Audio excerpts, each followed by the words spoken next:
कि पूरा कैलाश बाउदास भोला और काहे खिसियाइल बानी और काहे खिसियाइल बानी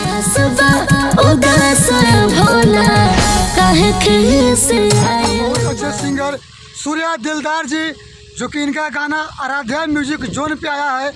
मैं चाहूँगा कि आप हमारे पब्लिक को 2 लाइन सुनाइए गाना। चलिए, सबसे पहले अपने चैनल के माध्यम से देखने वाले सभी दर्शकों को प्रणाम है। तो कस के बोलिएगा। चलिए, ये हमारे बाबा जी हैं, बहुत सहयोग करते हैं, हमेशा प्रमोट करते हैं।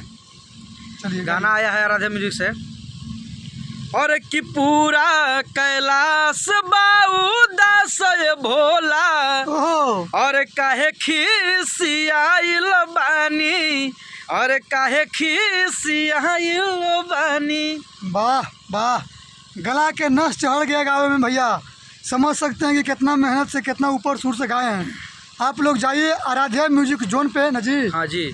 और भाई का गाना सुनिए। का टाइटल गाना क्या है? वो गाना का टाइटल है भोला काहे खिसियाइल बानी। भोला काहे खिसियाइल बानी, जाऊँ बोलूँ आराध्या म्यूजिक जोन, सूर्या दिलदार, भोला काहे खिसियाइल बानी। लबाक दे गाना आगे भैया। गाना को अपने आवाज़ से, मधुर आवाज़ से संवारे हैं सूर्या दिलदार जी, जबकि इस गाने में म्यूजिक दिए हैं गुड्डू कैथी जी, और इस गाने को अपने कलम से लिखे हैं मृदुज मतवाला जी। जी नहीं जी जी।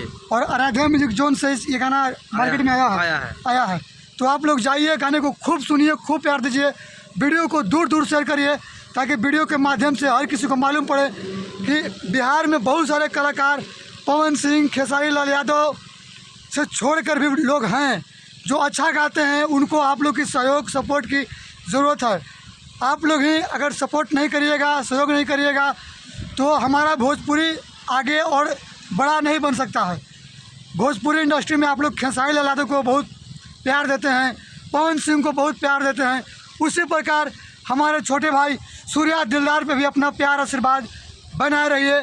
और हम चाहेंगे कि हमारे दर्शक के लिए, सूर्या जी आप कुछ बोलिए। चलिए, आप सबसे यही निवेदन है कि हमारे गानों को प्यार आशीर्वाद दीजिए और छोटे कलाकार को भी थोड़ा उठाइए, आप सबसे यही विनती है। नमस्कार, प्रणाम।